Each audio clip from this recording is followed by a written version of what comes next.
pensando nisso tudo que você disse, e aí pensando na comunicação pública, onde você ficou tantos anos, onde eu também trabalhei, que tem, em teoria, o papel não apenas de produzir informação, entretenimento, mas conhecimento, informação diversa, plural, que reflitam a realidade cultural do Brasil.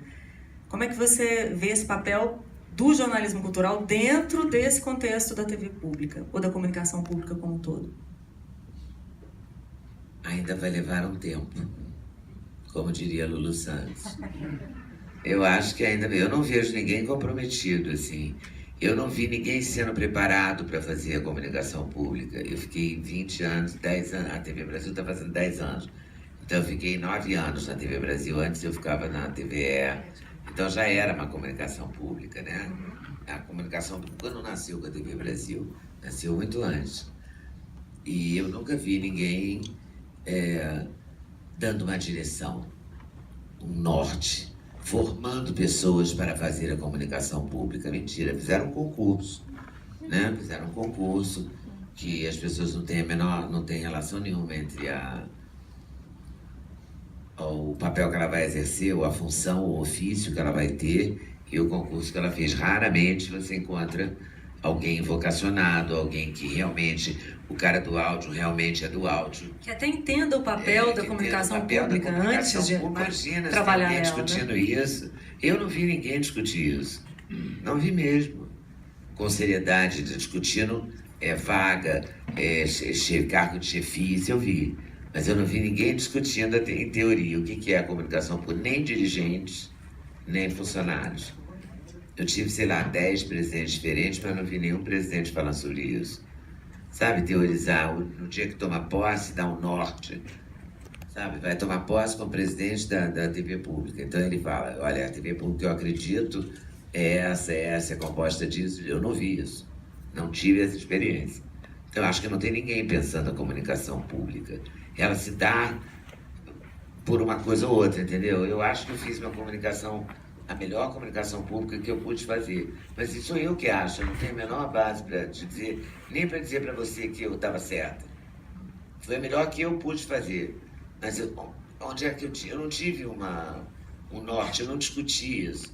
Talvez porque a gente não tenha isso como uma ideia clara no Brasil. Você tem algumas cabeças, né, que pensam isso já há muitos anos, mas o que a gente percebe, a minha experiência é um pouco essa também. Não liga para a cultura. Você acha que o Brasil leva a sério a cultura? Eu acho que não. Acho que os artistas levam a sério a cultura, acho que o público se interessa. Alguns artistas levam. Mas eu acho parte do público leva, parte do público também só quer rir. Não é? Só quer rir. Só quer que seja uma comédia. É verdade. Também tem isso.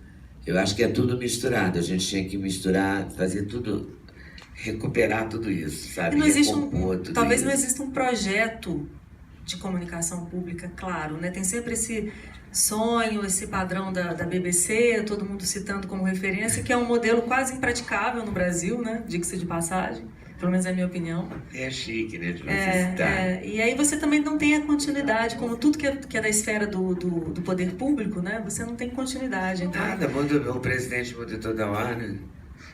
Eu acho que eu tive uns 25 presidentes, uns 32, assim.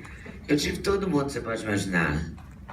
De Walter Clark em diante. Foi um dos criadores da TV brasileira, como a gente conhece hoje, né? Também foi diretor da TVE, também foi presidente da TVE na minha época lá, já estava lá.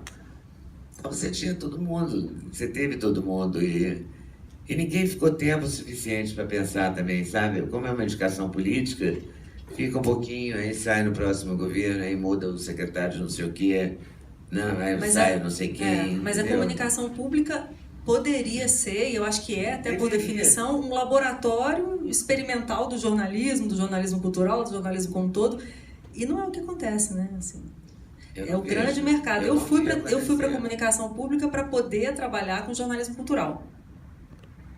Foi razão da minha escolha, porque obviamente não são os salários, né, que nos levam para a comunicação pública. Eu fui porque eu queria fazer... Eu gosto de entrevista e achei que aquele programa tinha um formato que tinha tudo a ver comigo.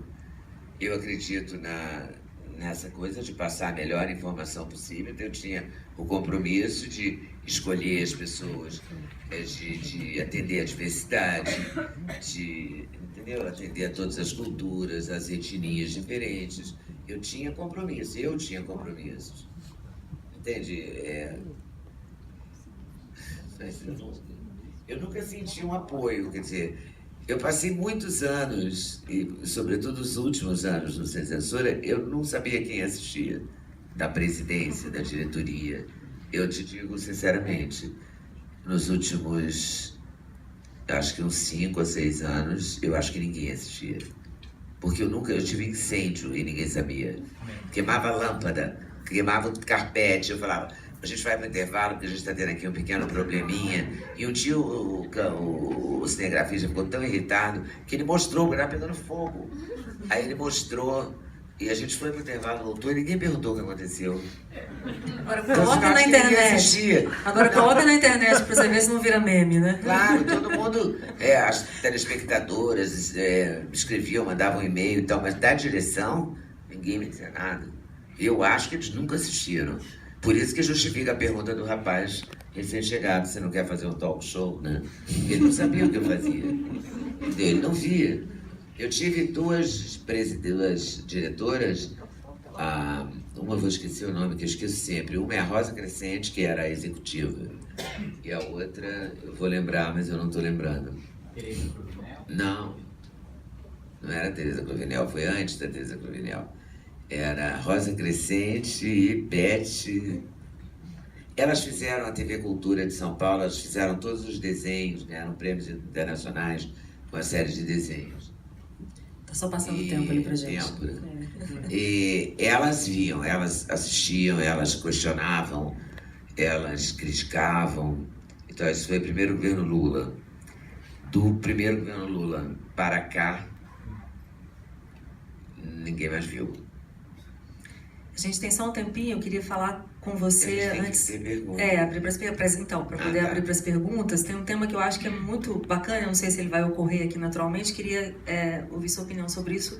É um tema que está muito em voga, né, que é censura, né?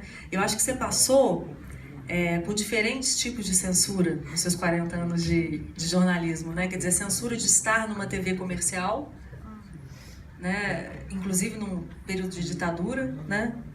A censura de estar numa TV pública, né, que a gente também sabe que existe uma censura interna, né? Toda TV tem censura. Eu queria que você me falasse um pouco da sua experiência, inclusive nesses anos difíceis, né, onde você estava na Globo e, enfim. Eu nunca trabalhei numa TV que não tivesse censura.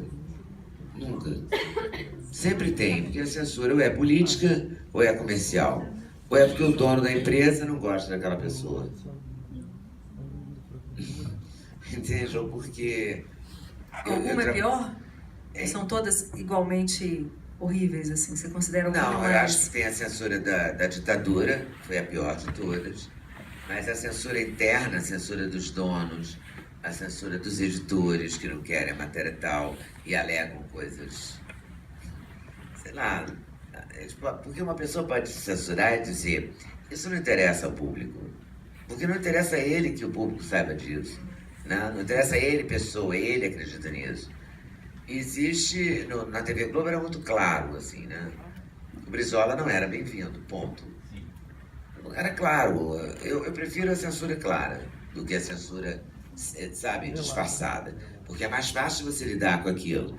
Ou até de você eventualmente driblar aquilo, entendeu? Ou fazer uma graça, assim, e escapar. Porque você sabe com o que você tá na mão, entendeu? Eu tenho uma passagem que foi engraçada comigo, foi triste, mas também foi engraçada, que eu fui do Rio a Recife, no bairro da Casa Amarela, entrevistar o Dom Helder Câmara. E foi muito legal a entrevista e tal. Quando acabou a entrevista, era para hoje de sábado, entrevista do sábado.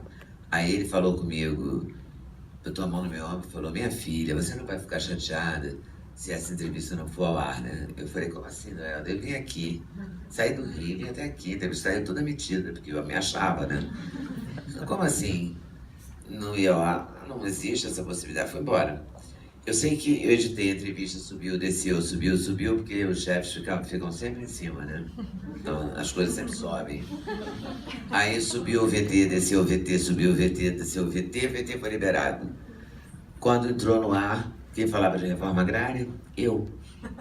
Eu falava, o senhor é a favor da reforma agrária, não é, Dom Helder? Ele dizia sim, e cortava, pum. Entendeu? Aí eu entendi, o Dom Helder tinha toda razão, eu não podia ficar chateado, porque ele já sabia. Ele já era velho de guerra nisso, eu estava chegando, entendeu? Ele viu a minha animação e sentiu nas minhas perguntas que eu estava totalmente iludido, aquilo não ia entrar em lugar nenhum, entendeu? Como não entrou. Então, é muito divertido, assim. E também já vi repórter fazer muita bobagem, que é você ter que cortar as coisas como editora, porque eu também era editora, no Hoje eu também era editora sempre. Eu comecei como editora do Jornal da Amanhã, que era o Jornal da Globo de hoje, chamava-se Jornal Amanhã, Jornal Hoje, Jornal Nacional, Jornal Amanhã. Eu era editora do Jornal Amanhã, do Bloco do Meio. E uma vez eu tive que cortar uma entrevista de uma menina e ela ficou muito furiosa. E ela foi na Alice e disse que eu tinha implicância com ela e tal. Alice Maria? A Alice Maria. E a Alice me chamou e falou, que história é essa que a fulaninha falou isso? Eu falei, viu, VT, viu o que ela perguntou? Se merecia entrar no ar. Aí ela está numa coletiva, doutor Miguel Arraes voltando para o Brasil.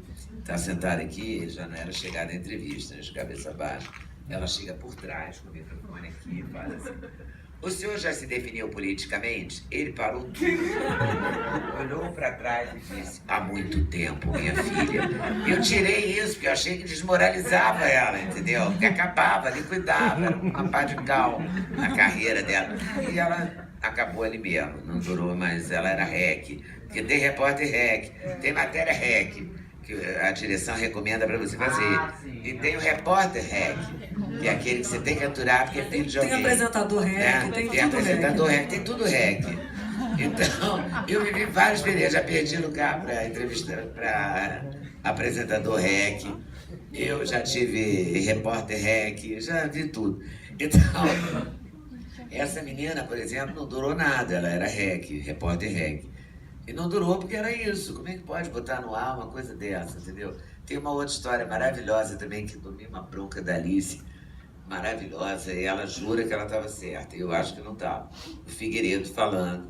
O Figueiredo diz, eu sou João Batista Figueiredo, o terceiro presidente da Revolução de 64. Né? Aí, ele diz assim, alto, plenos pulmões, eu sou um velho frouxo, essa é que é a verdade. Aplausos. Todo mundo aplaudiu, ele dizia isso. Eu fiquei olhando aquilo, era um fantástico. Cortei, eu sou velho frouxo, essa é que é a verdade. Cortei ali. Achei que ali já estava de bom tamanho. Aí a Alice veio e disse, como é que você cortou isso assim? Por que você cortou? Eu falei, porque depois é palma, você não acha que fica pior? Aí ela falou, não, é melhor com palmas. Eu falei, então tá, então bota palmas. Aí ficou, eu sou um velho frouxo, essa que é a verdade, todo mundo, tá.